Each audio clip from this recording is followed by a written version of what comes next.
hindi ba ito isang scam o tahasang panlililag sa Argumentative, pera ng Your taong Honor. bayan? Argumentative. Counsel, it's not only argumentative, but kindly use appropriate language as well inside this court. Your Honor, may we move to strike that last question, Your Honor, for being impertinent, Your Honor. It's very much pertinent.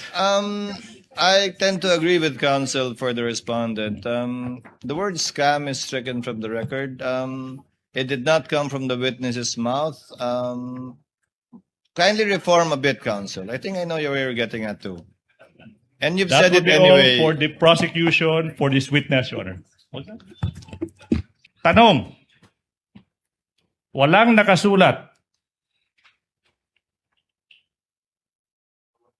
na 125 million pesos yung natanggap ni Colonel La Chica galing sa'yo sa araw na yan, Naa, Your Honor. sa list of expenditures. Naa, Your Honor. Okay, Meron anyways. po, Your Honor. Kasi ang nakalagay po sa object of expenditures, ito po yung purchase of information amount, then purchase of reward amount, then ano pa yung mga expenses, then total 125M. Yes. So, doon ko siya pinareceive, Your Honor. Yung binigay mo yung 125 million pesos in cold cash to Colonel La Chica, did you ask him to sign an acknowledgement receipt or any voucher na magpapatunay na tinanggap niya galing sa'yo yung 125 million pesos? Gipa-receive na ko siya, Your Honor. Yung tanong is, did you ask him to sign an acknowledgement receipt? Yes or no? Gipa-receive na ko siya, Your Honor. Being evasive. The question is so simple. Di ba kasama po sa liquidation report niya yung mga acknowledgement receipt na sinubmit? Iba't ibang pangalan, di po ba? Opo, di ba? Yung iba't ibang pangalan. So alam niyo po ang kahulugan na acknowledgement receipt. Ang tanong, may acknowledgement receipt bang pinirmahan si Colonel La Chica para sa binigay niyong 125 million? Ang nalibog ko, I'm sorry, I'm confused. No.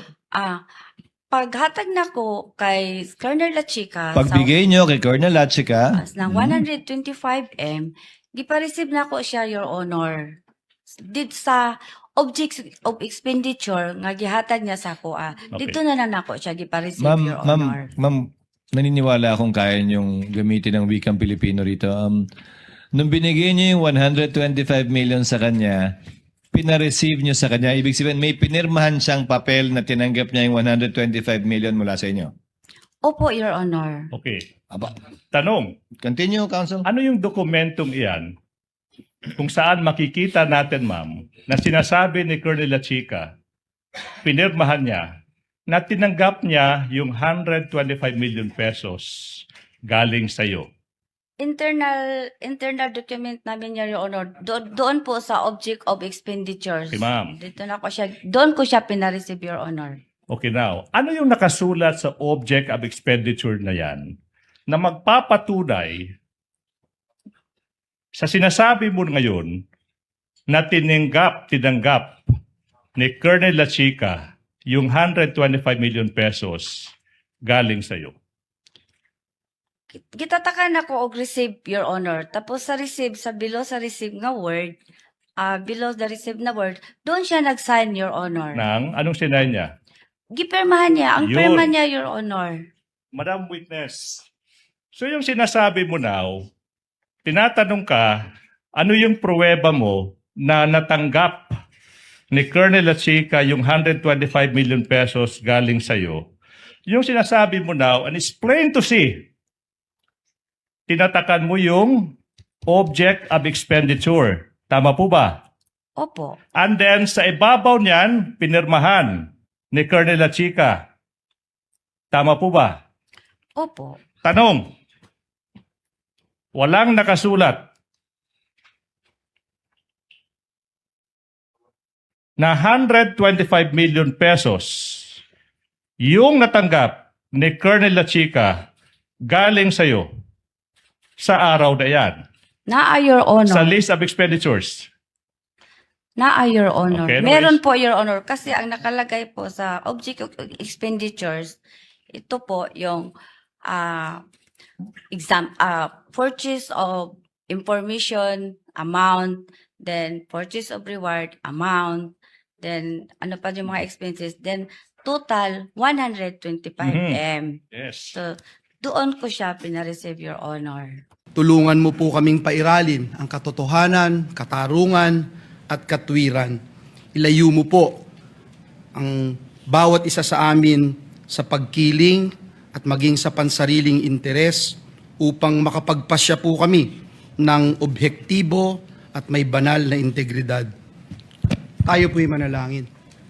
Dakilang Diyos, Ama naming sumasalangit, Diyos na may gawa ng langit at lupa, Diyos na nagsabing kung may 2 o 3 na nagkakatipon sa kanyang pangalan, siya ay nasa kanilang kalagitnaan. Kami po ay naninikluhod at lumalapit sa iyong trono ng biyaya, hinihingi ng kapatawaran ang anumang kasalanan sa isip, sa salita o sa gawa, kasalanang sinasadya man o hindi. Patawarin niyo po kami, linisin niyo po kami ng iyong banal na dugo na nabuho sa krus ng Kalbaryo at hayaan mong makalapit po kami ngayong araw na ito sa iyong kabanalan. Ipaalala mo po sa amin ang sinabi mo sa aklat ng Salmo, Kapitulo 89, talatang 14. Ang katuwiran at katarungan ang saligan ng iyong luklukan. Ang tapat na pag-ibig at katotohanan ay nauuna sa iyong harapan. Panginoong Diyos, ngayon pong ika-17 araw ng impeachment trial, gabayan niyo po at tulungan ang bawat isa sa amin, lalo na ang aming buong Senado na tumatayo bilang hurado. Tulungan mo po kaming pairalin ang katotohanan, katarungan, at katwiran. Ilayo mo po ang bawat isa sa amin sa pagkiling at maging sa pansariling interes upang makapagpasya po kami ng objektibo at may banal na integridad. Hinihingi po namin ang iyong gabay na magbigay sa amin ng puso na may pagpapakumbaba, puso na paggalang at puso para sa tunay na malasakit at pagmamahal sa aming inang bayan. Lalo na po ngayong mga panahon na ito na marami sa aming mga kababayan ay nakakaranas ng hagupit at epekto ng mga bagyo at habagat. Nawa po ang aming mga pasya ay magmula sa hangaring makabubuti lamang sa nakararami naming mga kababayan, hindi lamang po dito sa Luzon, Visayas at Mindanao, maging sa ibayong dagat. Higit po sa lahat, ngayong araw na ito, hinihingi po namin na pagkalooban mo kami ng ibayong karunungan upang makita, makilala at sa tuwinay panghawakan po namin ang katotohanan. Nawa po ito ay maging gabay namin at batayan namin sa bawat pagpapasya namin. Hinihiling po namin ito sa ngalan ng pinakamataas na pangalan, sa ngalan ng aming Panginoong Hesus, ang lahat po'y makiisa at magsabing Amen. Amen.